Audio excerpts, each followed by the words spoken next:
أعوذ بالله من الشيطان الرجيم بسم الله الرحمن الرحيم الحمد لله رب العالمين الرحمن الرحيم مالك يوم الدين إياك نعبد وإياك نستعين اهدنا الصراط المستقيم صراط الذين أنعمت عليهم غير المغضوب عليهم ولا الضالين آمين أعوذ بالله من الشيطان الرجيم بسم الله الرحمن الرحيم لإيلاف قريش إيلافهم رحلة الشتاء والصيف فليعبدوا رب هذا البلد الذي يتامنهم من جوع وآمنهم من خوف. Sadaqallahu Azim. Jumma Mubarak.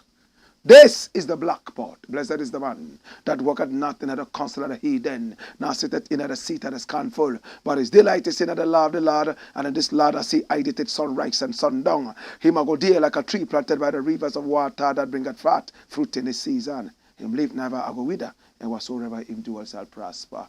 Yea! The heathen them now, they saw them there like a chaff, with the wind driven away. Therefore the heathen them never go turn upon judgment of the sinner and them in the congregation of the righteous. For the Lord God Jah, never the way of the righteous and the way of the sinner and them, always and always I go perish. Let the people of the Most High God say, Joe! This is the black pot, aka Kukushodom, where we speak truth to power. In my name, Blakk RASTA. Now, in every traditional African home, there is a black pot.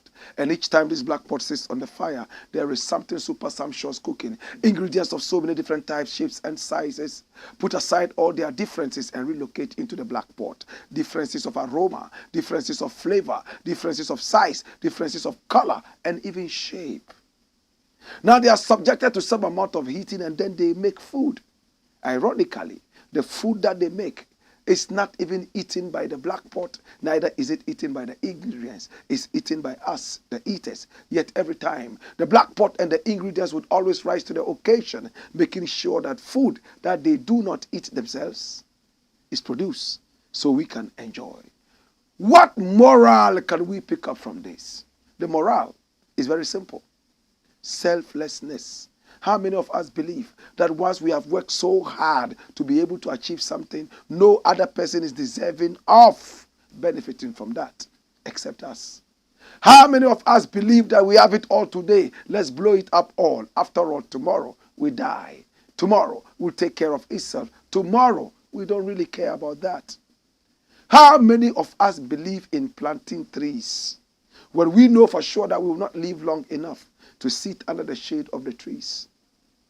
My brother, my sister, this is the black pot, aka Kukushodemo, and this is a show of consciousness. It's a show of patriotism. It's a show to rewire the mindset of our people. Now, the biggest problem with our people is the problem of patriotism. A lot of our people have had their wires disconnected. Upstairs, for that matter, they are not able to reason and to think.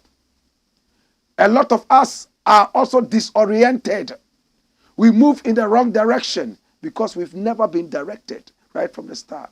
When you go to countries like England and America, they teach school children civics right from the start, how to become good citizens. In our country, there's nothing like that. It used to be there in the days of Kwame Nkrumah. We all studied physics. We all also studied civics at the same time. We studied biology. We studied arithmetic. We also studied geometry, and so on and so forth. But today, as it stands, all these have been relegated to the background. Nobody teaches civics anymore.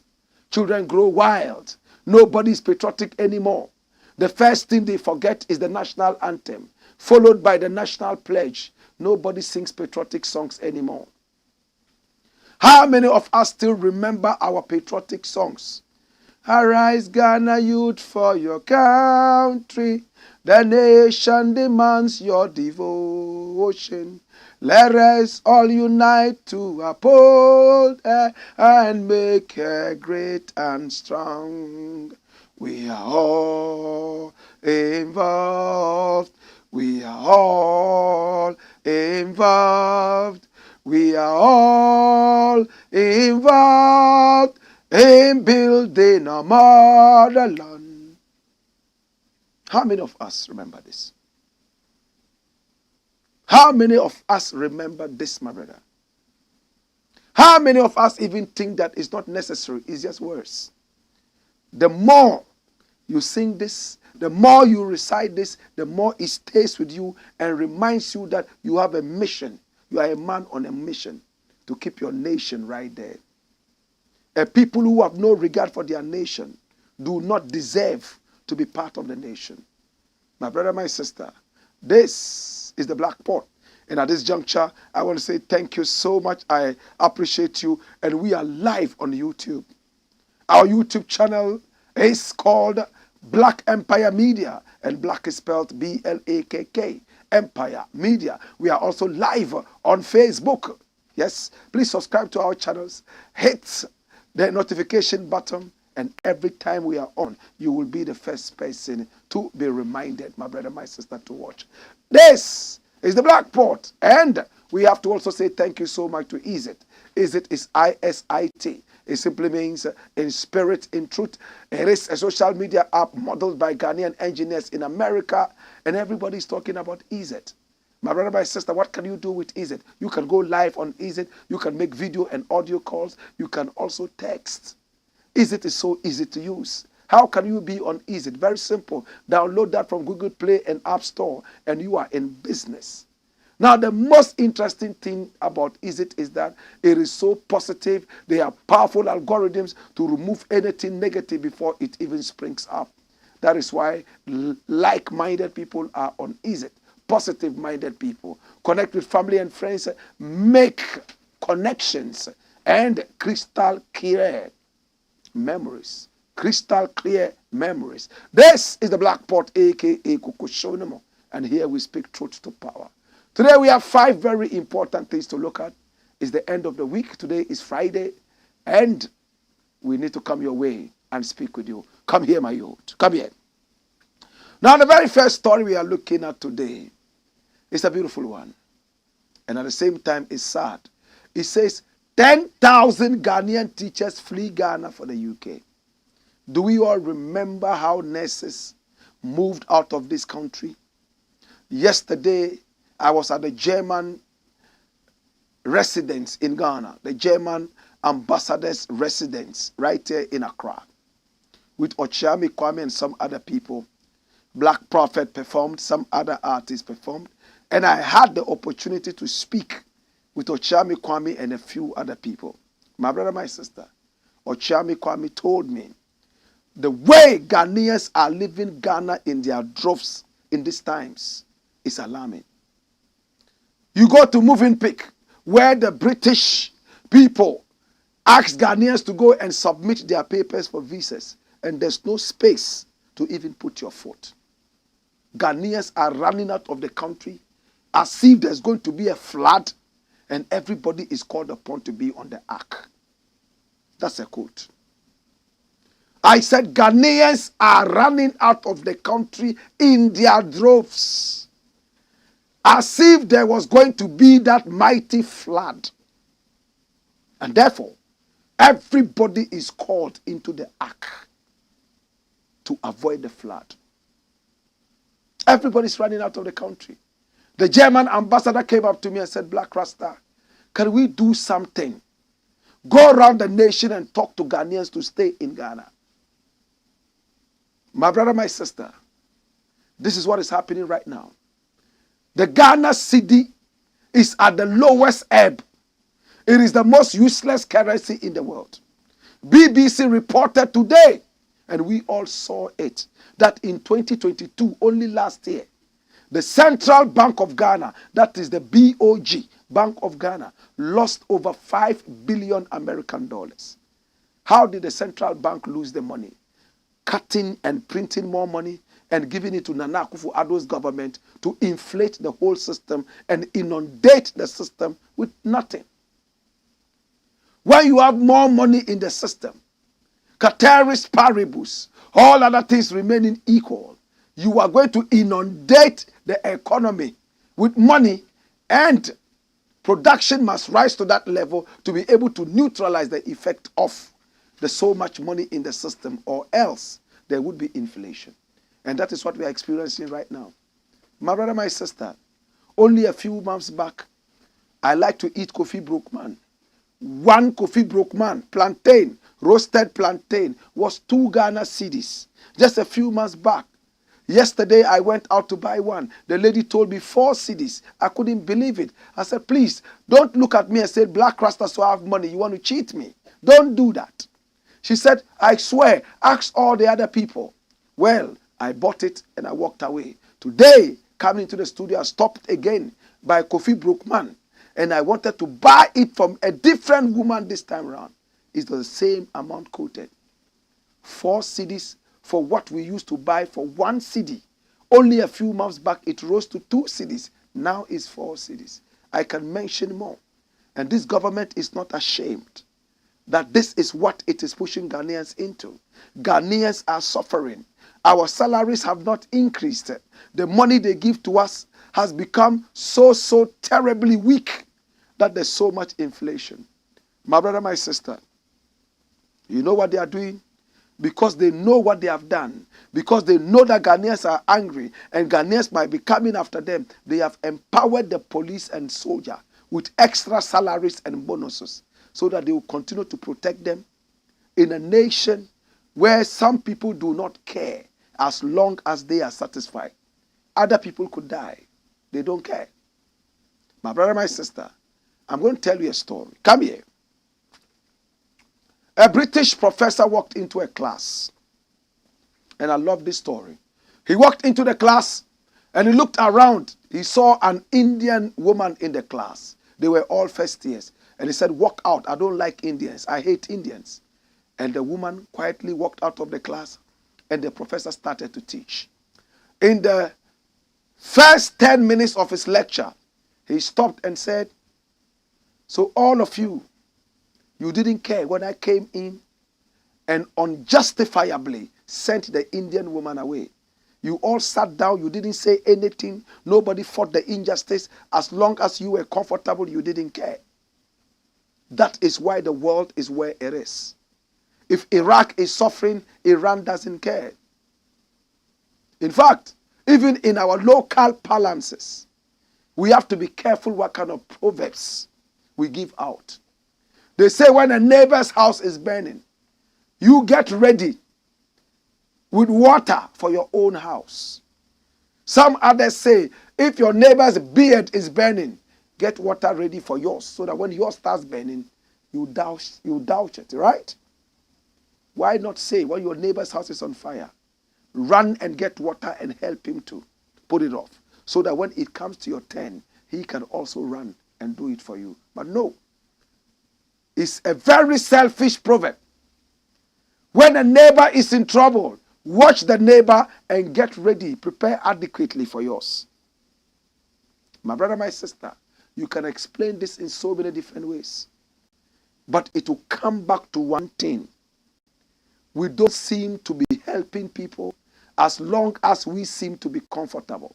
If I am satisfied and another man is out there struggling to eat, I do not care. I don't feel it. That is why the nation has gone down the drain. Patriotism is gone. People don't care about anyone anymore. You could die for as much as they care. Gone are the days when we used to walk around and greet almost everybody, knock on people's doors every morning. I come from a compound where everyone would wake up in the morning and greet everybody. Today, who cares? When I first came to Accra and nobody greeted anybody, I come from a village where you meet everybody and greet them, especially the elderly. In Accra, everybody's walking like that. And I thought I had seen enough. When I came to Accra, first day in Accra, I was greeting people on the street. And one old man called me and said, "Are you from the village?" I said, "Yes, I'm from the village." He said, "That is why. If in Accra, a big city like this, you want to be greeting everybody, you will not go anywhere. You won't reach your destination. You will spend all your time greeting people on the street. But in my village, everyone will say, 'Good morning. How are you? I'm fine. How's your father? How's your mother? The other day your mother said she was sick. Is she okay now?' 'Yes, she's okay.' 'Okay. How about your younger brother? What is his name again?' You will have a good conversation before you move on to the next day. You cannot do that in Accra. My brother, my sister, the African culture has to return. The culture of love, the culture of togetherness, or else we will continue running away from this country. Just look at the headline. Does it not break your heart? Nurses just left. Doctors ran away a long time ago. Masons, electricians are needed all over the world. Canada, South Africa, they are going in their droves. Now South Africa has even given us free electronic visa for us to come and work and do a lot of things in there. Now is the turn of teachers to go. Who teaches our children? Watch the headline. And this is from Ghana Web. About 10,000 Ghanaian teachers certified to work in the UK this year. Registrar of National Teaching Council. Come here! Run the story, my youth. The registrar of the National Teaching Council, Dr. Christian Adepoku, has raised concerns about the significant attrition rate in Ghana's education sector, emphasizing that it poses a considerable threat to the country's educational landscape. In a recent statement, Dr. Adepoku revealed that over 16,000 Ghanaian teachers have applied for positions with the Department of Education in the United Kingdom in the current year alone. By June 13, 2023, approximately 10,000 of these applicants holding Ghana teacher licenses were granted certification to work in the UK without requiring further assessment by the UK government.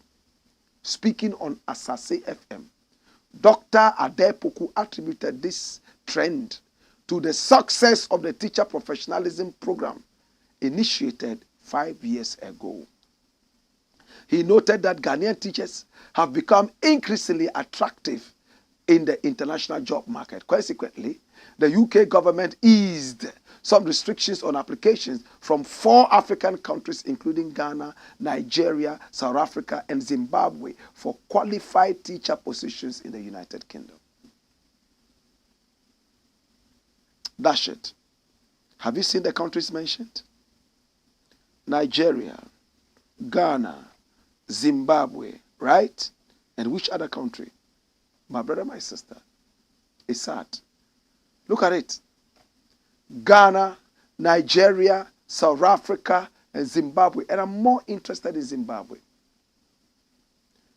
Do we all remember the sanctions that were leveled on the people of Zimbabwe? The Zimbabweans were begging.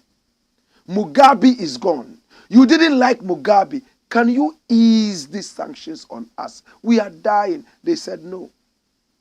Today, whilst the sanctions are still there, we are told that they are making a way for Zimbabweans to run out of Zimbabwe and come and help their economy in the UK. What hypocrisy. Did you see that? We are hungry. We need food. Please ease down sanctions on Zimbabwe. You said you didn't like Mugabe. Mugabe is gone. Please ease down the tensions in our country economically. You said no. It's still the same government there of Mugabe, ZANU-PF. So you will not ease that. But you turn around and ease it for teachers, professionals to run out of Zimbabwe and come and help your country. My brother, this is what we need to be telling each other. The West doesn't think about us. If the West is so interested in us, it's all because of what we have to offer. Tiken Jah has a song, and he says, when you see the white man in our ghettos, he is not there for nothing. He has a reason. When you see a toad run out in broad daylight, my brother, it's not just taking a walk. There's a snake that is running after it. There's trouble. My brother, today Canada has opened its gates. Ghanaians are moving in their droves. Many Ghanaians have left. Tens of thousands of Ghanaians are going to Canada. A lot more are going to the UK. South Africa has opened its boundaries. A time is coming that you would walk on the streets of Ghana and see nobody. Everybody has run away. All your chiefs and kings have all run away. Is that the country we want to build? In the days of Kwame Nkrumah, he was encouraging Ghanaians to give birth so the population could increase. There was too much in abundance, in excess. We needed more hands to be able to deal with this. Today, we are dealing with population stoppage, right? We have to deal with that so that we are not inundated by our population, right? Ghanaians are running away. 10,000 teachers are gone. We are struggling with teachers in Ghana already. The UK government will hypocritically come and tell us, oh, the way nurses in Ghana are running to the UK, we are afraid that health facilities in Ghana might suffer. Yet, you still allow them to go in there. Our governments would have to start understanding one thing. The West is not our friend. The West is our business partner. And the business is booga booga. Bite me, I bite you. Look how the West has treated Zimbabwe. And yet, Zimbabwe is allowed to send teachers. Do you remember that recently they said our nurses were going to be exported like cocoa beans to the UK so that the nation could earn some money? Today the hospitals are becoming empty. People are dying because there are no nurses. They are all finding their ground now in the UK. What kind of a nation are we building? Teachers are going. Boxers are even now leaving Ghana and fighting for the UK. Freezy McBones, in my mind. We have to speak to him and convince him to turn around, U-turn and push away the citizenship and come and pick that of Ghana. So Nana Akufo-Addo and the rest of them, are they happy about the Ghana that they are bequeathing to the next generation? A Ghana of hopelessness, a Ghana of destitution, a Ghana of no patriotism. Your own people are saying that you are looting and stealing from the people of Ghana. I'm just asking you, is Nana Akufo-Addo, who always dreamt to be a president, is he happy with what is going on? Is there something he could have done to salvage the situation? Certainly yes. One Chenzi United shouldn't have been here. Everybody is stealing. No patriotism. And we who are eager to go around and speak about patriotism, the government makes it so difficult for you that any move you make, they try to strangulate you. But nobody is bigger than the truth. The truth shall reach the people. This is the Blakk Pot, a.k.a. Kukushonamo, where we speak truth to power. Next story, my youth. And the next story here says, watch it. Agyapong apologizes to Mahama. Agyapong apologizes to Mahama. He spoke with Bolare on Star FM, and I like what he said. You see, there's one thing you can never take away from Agyapong. When he is apologizing, it is deep from his heart. That you can say. When he's talking, he can make a whole lot of noise. But when he's apologizing, that you can never take away from him. It comes from the depth of his heart. I'll give you instances. You remember when this man spoke ill about the EC, Electoral Commissioner in the days of Mahama, after some time, people spoke to him and said, this is below the belt. He came back and apologized, right? Number two, when recently, just a few days back, he threatened the showdown with Nana Akufo-Addo, threatened the showdown with Bawumia. They invited him over to the party offices and tried to talk to him, to apologize to Nana Akufo-Addo. He refused. He told them, me, yeah. I'll give him a showdown. Bawumia, me man who showdown. He refused. Nana Akufo-Addo had to back down. They couldn't get an apology from this man. So when it comes to Kennedy Agyapong, apologizing, trust me, is from deep within. Of course, he has a passion to see a better nation, but his temperaments and tantrums do not help him. It's not everyone who has a passion to see the nation grow who is fit to rule the nation. There are some people who are not fit for office, and he's one of those. I believe that Kennedy Agyapong has a heart that beats for the nation, and he wants to see the nation develop. But must he be an office holder before he can do it?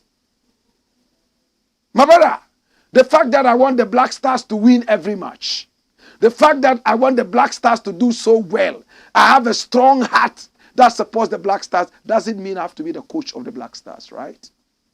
That's the case of Kennedy Agyapong. He's a Black Stars fan. He wants to see the Black Stars grow.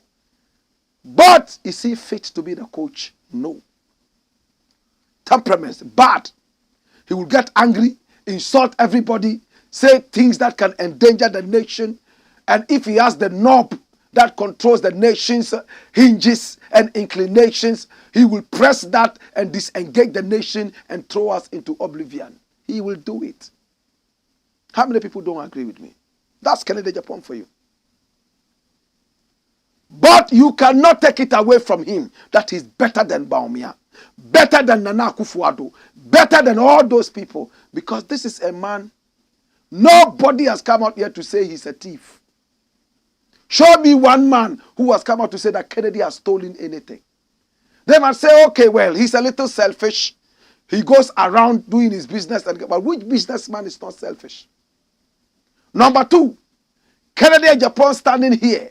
I'm waiting to hear one man come out and tell me that he caught Kennedy Agyapong in a certain corrupt enterprise.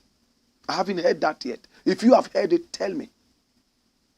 His problem is that he cannot control his emotions, and that makes him unfit for office. It's the truth.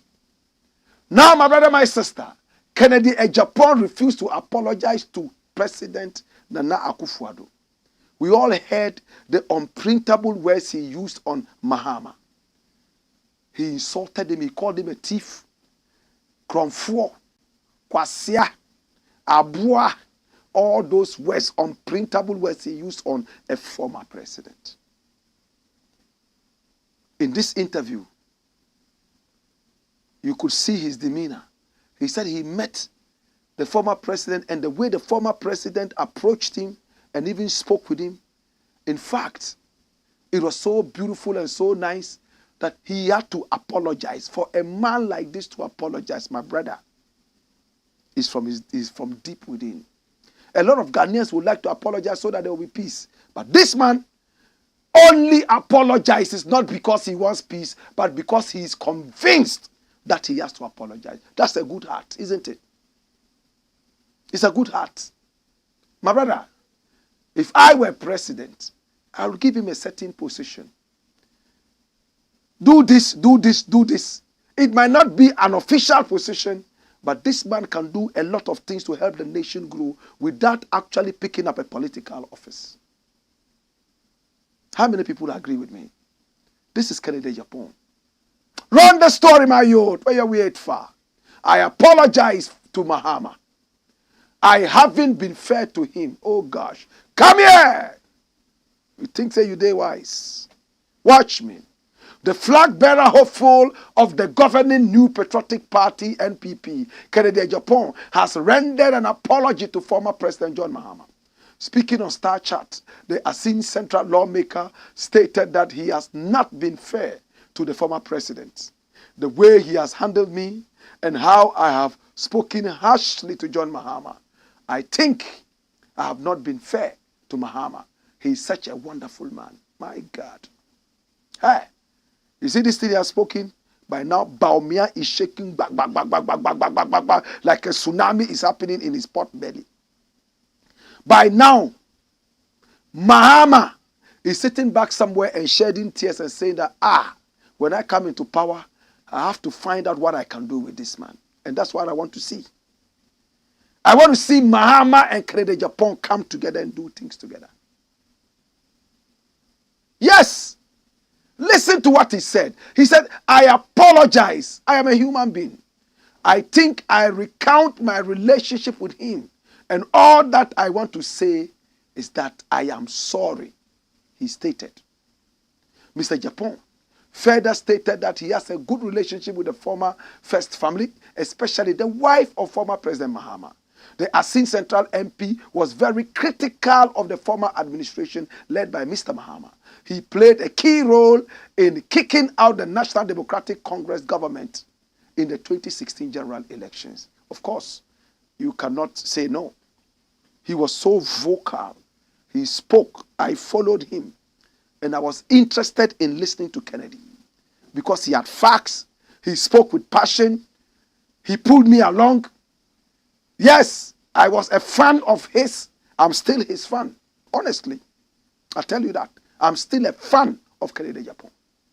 When he makes a mistake and goofs, we will come and say it. When he does something that we think is right, we would also come and say it.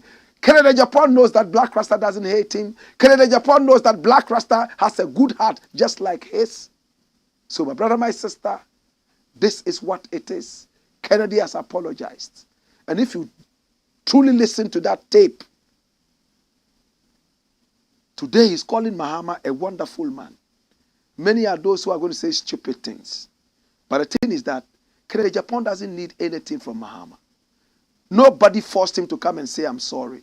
He just looked into the dictum of his heart and decided that he would move on and say sorry. That's what it is. I say sorry too. To a number of people that I offend once in a while. Do you say sorry? Or you are so arrogant and hold on to your things? Have you ever heard Nana Akufo-Addo say sorry? The arrogant dwarf will never do it. And it's terrible. If we have people like that who never ever apologize, it means that they are in a certain position that is close to the position of God. It's God who never makes mistakes. As long as you make mistakes, you must apologize. To Kennedy Agyapong, I say congratulations. Watch your utterances. A lot of people want to follow you, but you have utterances that are so eccentric, so terribly abrasive. And if you continue in this steed of speaking passionately, yet with decorum, I'm sure that you go places. I don't want Baumia to take the seat. It's you I want. Alakash and all the rest are hypocrites. Kick all of them out. Baumia is the biggest hypocrite. I want you to take that seat even though you will not win. Because I don't want you to be president, honestly. I don't want him to be president because of the things that I said. Nobody is bigger than the truth. This is the Blakk Port, a.k.a. Kokoshono. And here we speak truth to power. When we return, we got more. And we expect you to send your messages in. We shall read your messages. Hey! Hey! Hey! Wayo!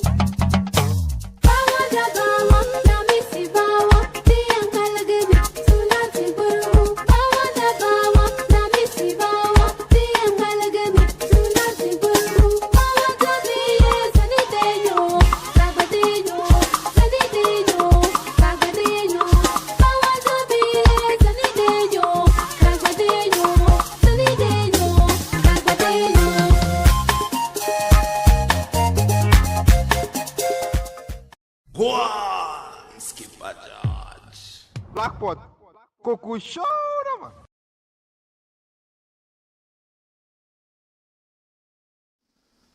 This is the Black Pot, aka Coco Showman. Here we speak truth to power. My name Blakk RASTA. Next story. Remember to share the broadcast. Yes, so every other person can feel the vibe. Killer houseboy gets 20 years. Have you all realized that these days it looks like houseboys, house girls are taking advantage of their masters and mistresses, stealing from them? And if there is a certain kind of blockade, they blast down the blockade to have their way. Have you realized it? Let's watch the story. Run the story. Watch it. Hey, watch the story. It says, houseboy who killed businesswoman jailed 20 years for stealing over 167,000 Ghana cedis. In another case, this is chicken change as compared to what was stolen from Cecilia Dapa's house. This is nothing. This is Adabaraka. Run the story, my youth. The Asokwa Circuit Court has handed down a 20-year prison sentence to the prime suspect involved in the killing of a 35-year-old businesswoman in Sokoban. CityNews.com reports. The woman, only 35, is a young woman, killed. However, this sentencing pertains to a separate case where the individual was found guilty of stealing a mobile phone and an amount of 167,606. The court convicted the suspect on 2 counts of theft after he was charged with the unlawful appropriation of a mobile phone valued at 4,000 Ghana cedis and the misappropriation of 167,606 in cash Ghana cedis, which belonged to the complainant, Gloria Morrison. Gloria Morrison, herself a businesswoman residing in Bantama within the Kumasi Metropolitan Assembly of the Ashanti region, was the victim in the case. The police investigation revealed that the suspect, identified as Alistair John, had previously worked alongside the complainant at a Bantama hotel as a receptionist in 2022. He left his position but returned to the establishment in July 2023. Upon his re-employment at the hotel, Gloria Morrison requested Alistair John's assistance in adjusting her mobile phone settings. However, instead of providing the requested help, he absconded with the phone. Subsequently, he gained access to the phone and utilized his mobile app to withdraw the sum of 167,606 from the complainant's bank accounts. During the sentencing proceedings at the Asokwa Circuit Court on Friday, October 6, the court considered several factors. Notably, the court acknowledged that the convict had no previous convictions at the time of sentencing. Her Honor, Vida Yaboa, the presiding judge, who took into account the convict's age and the fact that he admitted to the charges, thereby saving the court's time, brother, my sister, decided to give him 20 years. For the count of stealing involving the phone valued at 4,000 Ghana cedis, Alistair John received a 20-year prison sentence. Additionally, he was sentenced to 20 years for second count of stealing related to the 167,606 Ghana cedis he withdrew from the complainant's bank account using the mobile app. Both sentences are to be served concurrently. During the court proceedings, the convict, Alistair John, broke into tears, knelt down, and implored the court to reconsider the sentencing. However, the court firmly stated that the ruling had already been rendered and no further adjustments could be made. Consequently, he was escorted out of the courtroom by the police and taken into custody pending his imprisonment to begin his sentence. Look at him. Little boy. Small boy. Little boy. Stole from a 35-year-old. My brother, my sister, what do you need the money for? This is the woman that has worked with you before, trusted you enough to be able to give you whatever. At the end of the day, the woman was killed, right? Killed. But this case aside, I want us to look at something interesting. Reason I decided to look at this. Why is it that all of a sudden, houseboys and housegirls are robbing their masters and mistresses? Sometimes even killing them, like in this case. My brother, it's the same thing with the police and the ministers of state. Whilst every other person is struggling and suffering, you see a policeman carrying a lot of load belonging to a certain politician. He could be an MP, he could be a minister of state. Whilst this minister of state is in the house enjoying some nutritious, sumptuous, palatable food with his family, the policeman is standing sentry in front of the house. Mosquitoes are feeding on him.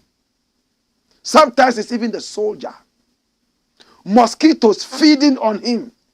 He's risking his life for you to enjoy palatable meals in there. When you finish, you come and look at him and say good night. That's if he's lucky. Then you go and sleep. You don't care what he eats. He carries a lot of money into the trunk of your car. He sees how you are stealing from the nation. He's watching. He knows that you don't deserve more than he does. He works harder than you. By virtue of the fact that you are in a certain position, you loot the nation and he's watching you. The day he gets too hungry, he becomes angry. And then he might just turn the gun and tell you that, say your last prayer. I need the money too. I want to also enjoy the sumptuous food that you've been eating with your family. Me too, I have a family at home. Do you know the salary I take? You are an MP. Have you fought for us to get higher salaries? What have you done to be able to make my condition even better? Some people drive their bosses. Their bosses feel too big to even sit with them and eat. My father never taught me that. Anybody who drove my father, we went to the same place to sit down and eat. I don't even want anybody driving me. I drive myself. But everybody I work with, though I am vegan, I make sure that they eat first before I eat. My brother, people who work with you and are around you, remember that they become walking shields for you. When there is any danger, like in the days of Salifu Dagati, who jumped in front of Nkrumah and took all the bullets and told himself, it's better for me, an individual, to die than to have Kwame Nkrumah, who controls the whole nation, to die. It will depend on what he thinks about you. I'm not saying that this innocent woman who got killed behaved the same way. But in the case of Cecilia Dapa and the rest of them, it's so glaring that whilst they were eating nyafu nyafu, the other ones were probably eating raw gari. They don't care about you. Sometimes the food they think is even too rich for the maid servant or the houseboy. They prefer giving it to the dog. We have seen that time and again. My brother, when you treat the people who risk their lives to keep you walking and talking, the end result will not be nice. And this can be translated into governance as well. When the president is enjoying it all, ministers are enjoying it all, and the general populace is suffering. Of course, if there's an opportunity to unseat you They will do it. Remember, we are all human beings. We all deserve something good. Please, those car owners who have their drivers driving them, please, when you go on a long journey and stop on the way, don't ask the driver to sit in the car whilst you go and eat and snore and come and lie down there in the car. You are sleeping. Driver, let's go. Or you go and eat Kofi Brookman so that he goes to eat fufu and a krantie and a benkwine, especially those on the roads. Bush canteen, they enjoy it. Be human. It's good to sit with your driver, your servant, eat together, talk. You are a family, for heaven's sake. Some people feel too important. To God be the glory. When we return, we are praying that they have justice in that case, and justice will be delivered by the grace of the Most High. It's been the Blakk Pot, a.k.a. Kukushonomo. When we return, we will be reading your messages in the interim. Hibokweno! Wayo!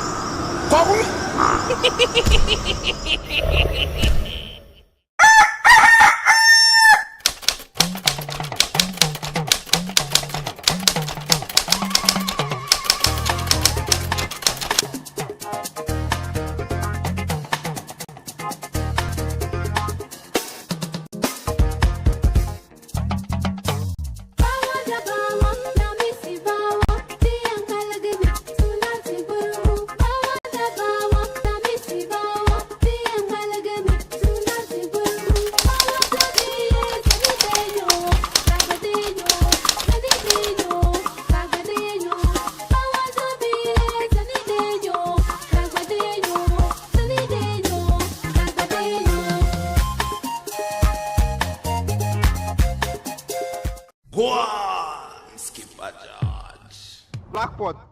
Kuku show them.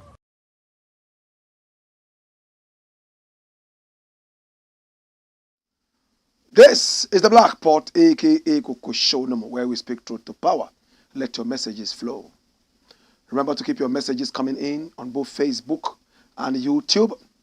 Let your messages flow. Let's see what you have to say. Yes. And this one is from YouTube. And Don Zion GH says more fire. Watney Boy says more fire, Blakk. Stephen Banda says, Blakk, thank God it's Friday. I can't wait to listen to you. Blakk, wayo, come here. Stephen Banda says, you are too much, Blakk. Respect. Ekeni Okolo. Okoli. Ekeni Okoli says, we are still waiting. We are here, Ekeni. Thank you. Petrina Otu says, greetings, Blakk Rasta. Thank God it's Friday. And thank Jah for you too. I enjoyed the Nyabingi tunes this morning. You are the best, Blakk Rasta. Blessed love. I enjoyed the Nyabingi myself. Very solemn and very, very emotional. In fact, I wept several times on the show. When you connect with the Most High, you get very emotional. Yes. Anyway, Jose Coffee says, how do we call this waiting? How do we call this waiting? Hey, come here. Dash it away. All right. So Stephen Banda says, I can't wait to listen to my king. More fire. Oyo. So legit. Mawena says, good evening, Blakk Rasta. Thank God it's Friday. Blakk, more fire. Benjamin Kwanzaa says, this is the Blakk Pot. Blakk Rasta during Kwame Nkrumah's regime. Was a lot of Ghanaians flew abroad to seek Ghanaian pass. Well, he's asking if during Nkrumah's time. No. Fly for the where. There was too much. Nkrumah was asking us to even have more children. To be able to inherit the land. When Nkrumah built the motorway in 1964, entering 1965, BBC reported that the motorway was empty. Cars were not even passing. My brother, Nkrumah had a vision.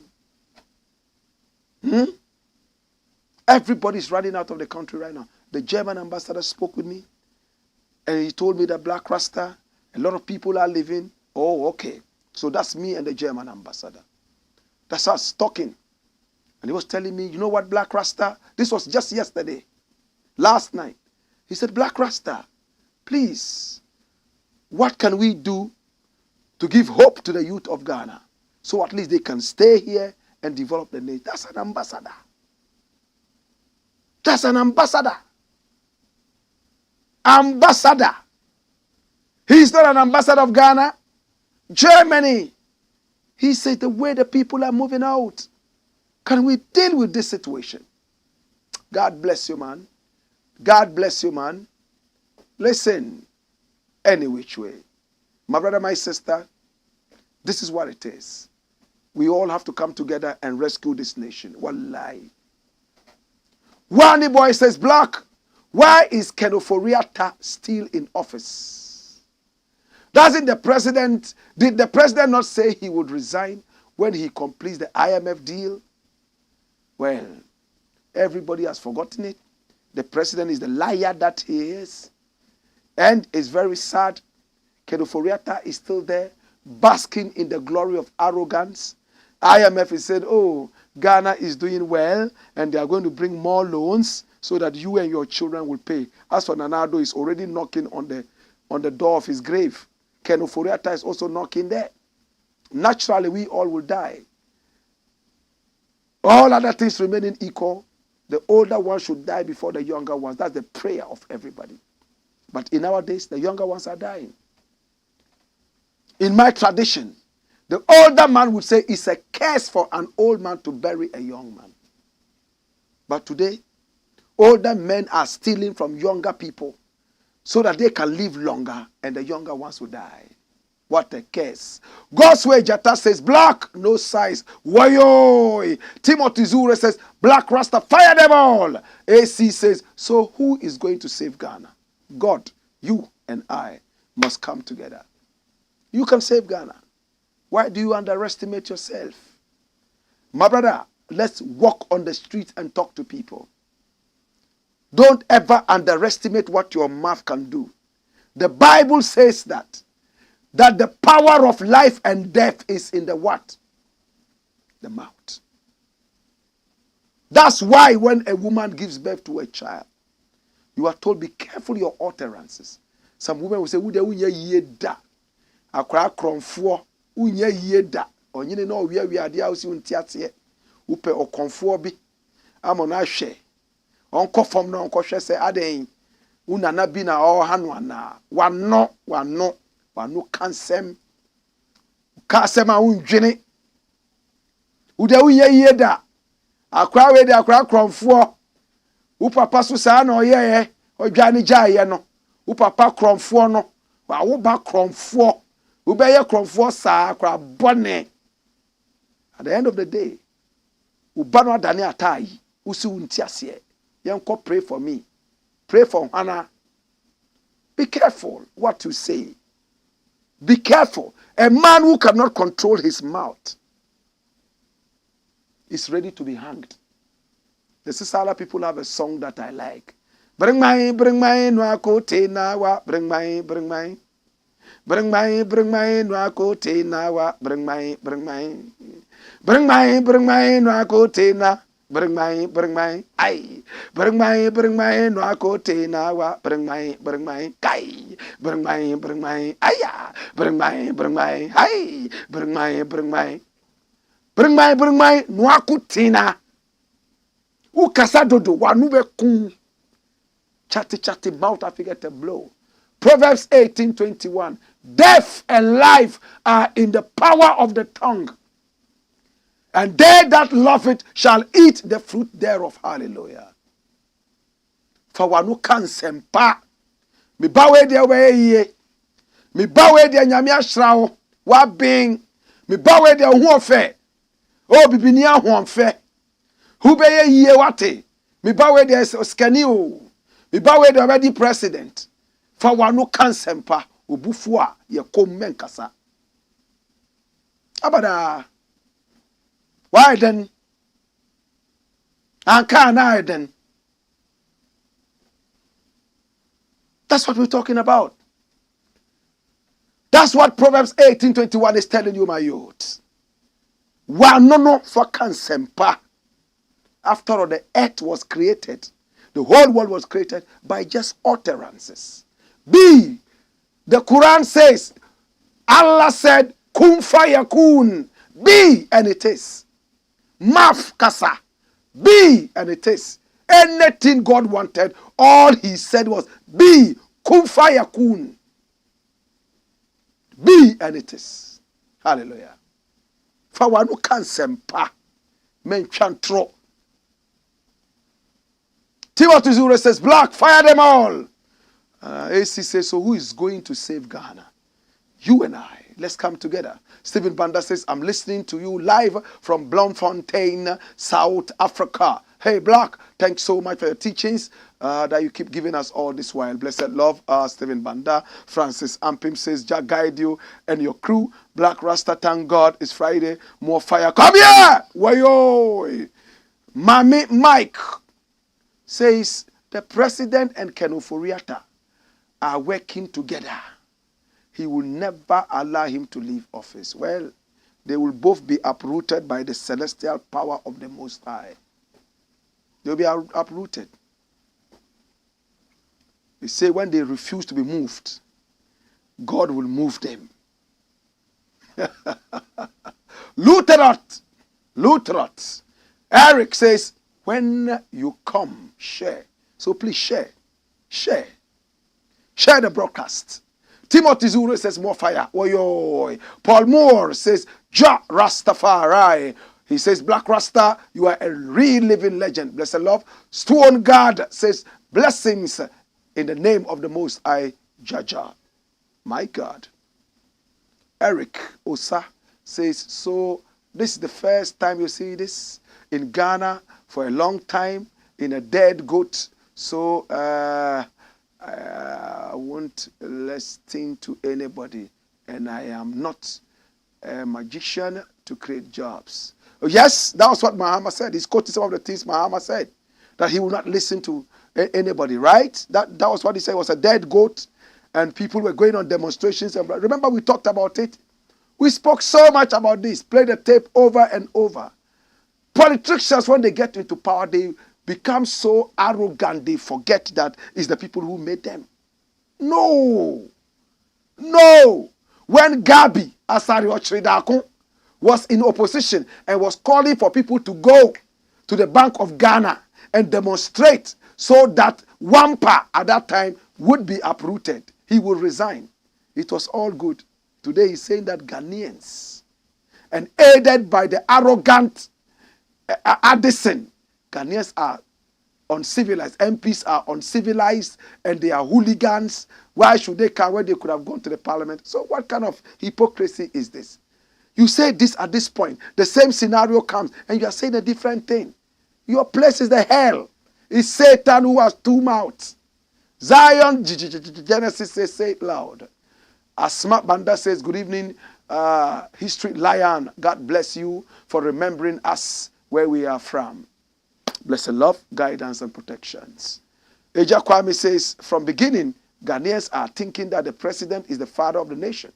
But he himself thinks otherwise. He has no pity for... Today, if you go and tell somebody that Nana Akufo-Addo is the father of the nation, if you are not careful, they will slaughter you and use your body for Ngongo. He has lost all respect, and he knows it. Richard Nate says, hi, Blakk. Happy Friday.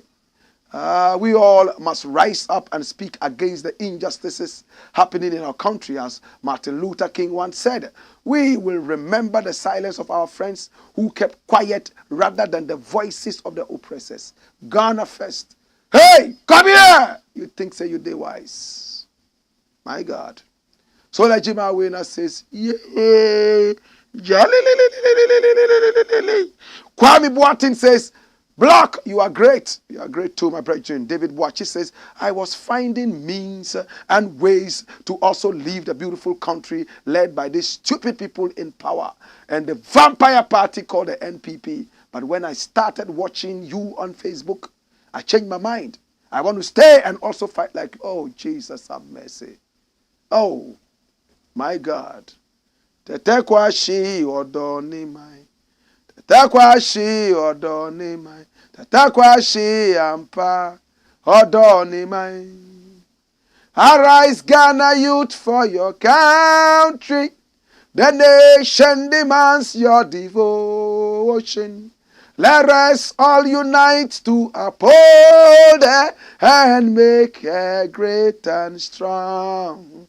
We are all involved. We are all involved. We are all involved in building our motherland. My God have mercy. Let everybody go. We shall stay behind to lead the blind. Hallelujah. Thank you, my brother, for that. Run the next story, my youth. We have a couple of stories to go, and we'll be done soon. KWESI PRATT warns MP overtaking Ghanaians for fool. This is KWESI PRATT. I love this man. I love him so much. So much I love him. I love KWESI PRATT so much. I worship KWESI PRATT. He's one of the few gems that you normally have one every century. This man, you cannot say he's aligned to any party. He's been in the space and he's been relevant. He just celebrated his 70th anniversary. But he doesn't look it. God bless KWESI PRATT. It will take me 21 more years to reach KWESI PRATT's age. I love him. And I pray for more years for him so he can lead the people's thinking and rewire the mindset of the people. He has talked about a certain MP. And he has warned the MP to stay away and desist from thinking Ghanaians are fools and stupid and they are not discerning. And I thought I should share this with you. Don't make it look like Ghanaians have no brains. Man dream say Ghana for near Guinea. Pratt questions NPP MP. Run the story, my youth. There was a heated banter between the managing editor of the Inside newspaper, KWESI PRATT Jr., and the new Patriotic Party NPP member of Parliament for Efija, Kwabre East, Collins Adumaku Mensah, on a recent edition of Metro TV's Good Morning Ghana show. The veteran journalist, in a submission, had predicted doom for the ruling party owing to the current trajectory of the state and affairs within the party. However, the MP disagreed with KWESI PRATT, leading to an exchange between the two over the future of the MPP in the 2024 general election. Adumaku Mensah, who was vehement in his response, emphasized that the MPP, despite the current challenges with the economy, will gain positive favor in the eyes of Ghanaians when the time of accountability comes. Uncle KWESI, a time will come. We will sit here and have a discussion about our record. And I can tell you that at the end of the day, the Ghanaian people will make me smile, he argued. But in a quick rebuttal, KWESI PRATT urged the MP not to live in a belief of Ghanaians being gullible, that's easily convinced, on the actual state of the economy and the government's role in the management of same. Count me out. Count me out. Don't make it look like the Ghanaian people have no brains, he retorted. KWESI PRATT made reference to the exchange rate, the economy, and the state of the central bank, and asserted that the NPP is currently heading into a ditch. But Adumaku Mensah, in a defense of his party, said the MPP, after its internal election, will regroup and prepare its campaign message to be sold to the Ghanaian electorate. Cut it off. My brother, I honestly don't know what to say. Is there any party called the NPP? Is disintegrated? It's gone. It's far gone with the dogs. It's finished. There's no party called the NPP. Alan Cherry Martin is gone. Kennedy Agyapong is on the trajectory, the circumference of eroding the last remnants of the party. Where is the NPP? Are you not ashamed to even be tagged as an NPP member? With your track record of bloodiness and wanton destruction and pilfering of the nation's coffers. Hallelujah. Hallelujah. Hallelujah. Are you not ashamed? Hey, I'll tell you a certain funny story. I remember we went to play football. My school and some other school, several years back, about 1 million years back. Our school, we went there wearing our school shirts. We were sheeing Jama. Monsieur la la le la la, swele le la la la, we saw me. Ah, mene wo te ho, mene wo da ho. Wake back, me do fopa. And to shake your bottom, alombo, alombo, lombo, hey, pam, pam, pam, pam. How many of you remember that song, man? In Kumasi, you used to call it Intako. Come to Accra and say Intako and see, they will send you back to Dampuase. You say Intako. But in Kumasi, it's Intako. What is this? My brother, my school was beaten Poto. You know what we did? All of us who were wearing the school shirt, we started to remove the shirt and pocket it so that people would not recognize us as the people who were whipped and beaten. Those who forgot to remove their shirt earlier, oh my God. And we are seeing. School in Kumasi. That is what is happening to the NPP right now. They have lost everything, shameless, everything is gone.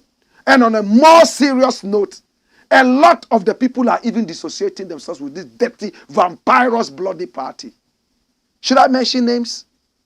Bebrekwa, from those who founded it up till now, they've all dissociated themselves. Nana Addo has become the doomed prophet who has killed this party. I don't know why they are not impeaching him. He has destroyed your party. He has brought heads together, knocked them, and divided this party, split it into splinters. His track record is that he succeeded in destroying the NPP. Thank God. There's no NPP anymore. He's gone. With all this dirtiness, this guy still sits there and says, we'll go to the election. Why are they not talking about breaking the 8 anymore? Have you heard them talk about breaking the 8 anymore? No, they are not talking about it anymore. They are now busily talking about how to... Dash it. Last story. Dash it. The last story is an interesting bit. It's Kennedy Agyapong. He said, I gave all my 22 children houses. He said he has 5 wives, I beg your pardon. He's married to 5 wives. And he has 22 children from 12 different mothers. I don't judge people. I have no problem. He can have 6 million wives, 7 billion children. That is how he wants to lead his life. But he's made mention of something here that I need to draw your attention to. Run the story. I have given each of my children a house, dished out properties to them while I am alive. And this is Kennedy Agyapong. Run the story. Kennedy Agyapong, the father of one of the founders of Afrochella, now rebranded as Afrofuture, has disclosed that he has distributed properties to his children accordingly so as to avoid petty fights when he's no more. According to Mr. Agyapong, he has 22 children with 12 different women. Each of the kids has to get a house. I have 5 wives, So long as you have a child with me, you are indebted to them. And every one of them has a home. Every child of, it says, every child of my child has a house. Because if you don't do that, one day if you die, one woman can collect everything and leadership. I think we all understand what he's trying to say. I'm glad that Canada Japan has been smart enough to block some of these ones. Block the fact that he envisages that one day when he's not there, his children can fight over the property, will or without a will. So he's giving it to them now. Whilst he's alive, whatever is left, at the end of the day, they will sort themselves out, maybe through a will. I'm happy. But, my brother, I see so many people just think that once you give your son or child a house, and one no. Who papa and Bobra want to be and sit there and cry, Mamma. Some would dear, a dang kwana, a dear, I was say, a japadia, I was say, a giant. Invest in your children's education. Teach your children Pan-Africanism. Put them on a solid footing. When they die, the houses that you have given them, they won't carry that. They will carry that away. What is a house to a drug addict child? What is a house to a stupid child? What is a house to a child who is so useless? Groom the children. Put them on a stronger pedestal of life. Knowledge cannot be bought. A house can be bought. Hey! It's not everybody you take into an international school and pay so much money that makes it in life. It's not true. There are some, you can bring the best teachers. When they teach them, it enters here and comes out here so vigorously, geometrically running away. There are some, they even attend local schools, but they are so sharp they are able to pick things. Come here, my youth. That's what we're talking about. So Ken, I don't know the context in which he said this. It's good to give your children houses and all that. But these are material things. I wish Kennedy has also gone on to say, all my children are educated. They are in good schools and they are studying very hard and everything is going on good with them. Those who do not have the academic brain, they are in very good places where they are working with their hands for the future. I don't know how many people understand. But that is what it is. Let's invest in our children's education. Let's invest more upstairs. If here is rewound properly, the rewiring is good, they will build houses. In fact, they will even bury us in mansions. The houses you give to your children, you will be happy that before you die, the houses are still there. Some will sell them and use them for drugs. I'm not talking about Canada, Japan per se. Remember the story of the prodigal son in the Bible. A son comes to his father and says, Father, I need my inheritance. Father says, oh really? He said, yes, I need it. He calculated it. Whilst I'm alive, you need it. He said, yes. He gave it to him. The prodigal son, get me that thing. He gave him all the money. He went to a faraway land, blew the money on prostitutes and parties. And when he found a job taking care of pigs, what the pigs were eating, he felt to eat it too. But he told himself, in my father's house abounds in food. In my father's house, even servants ride on horseback. Why should I live here and suffer?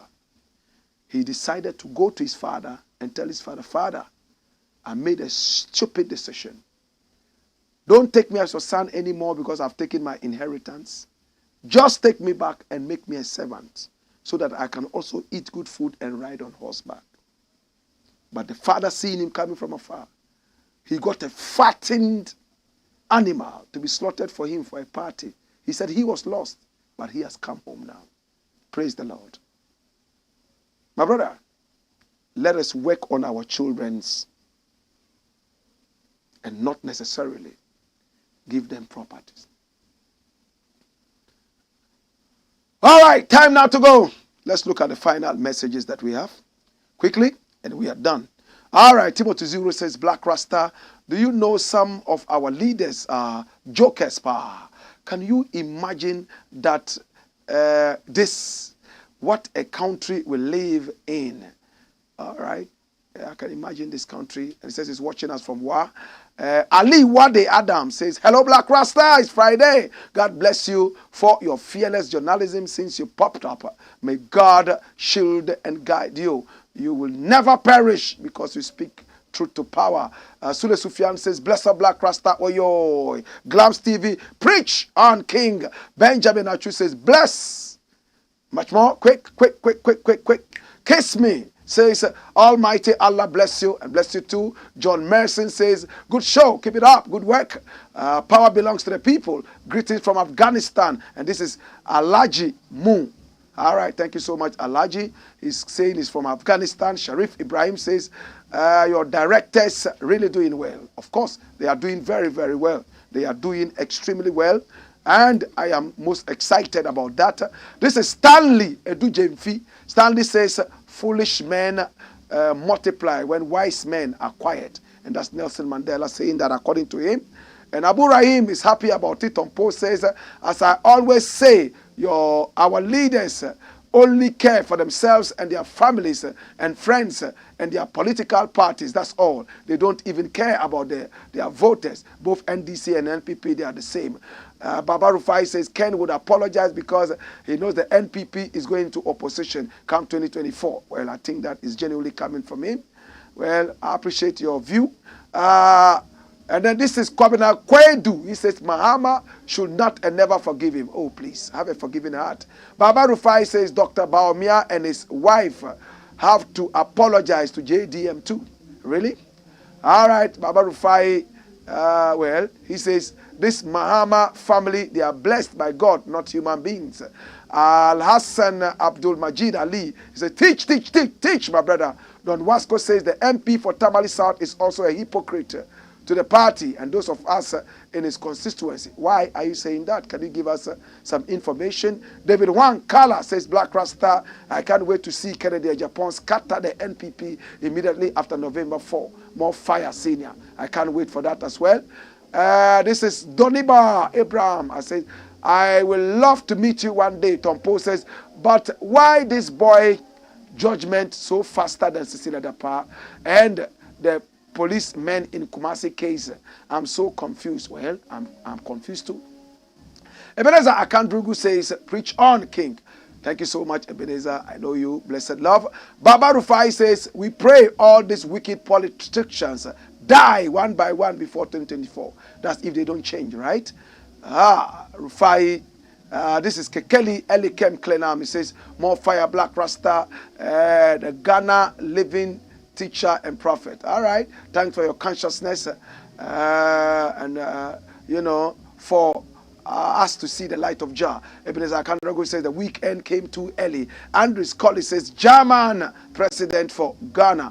He says Nesta Isaka says watching you live from Washington DC. More fire.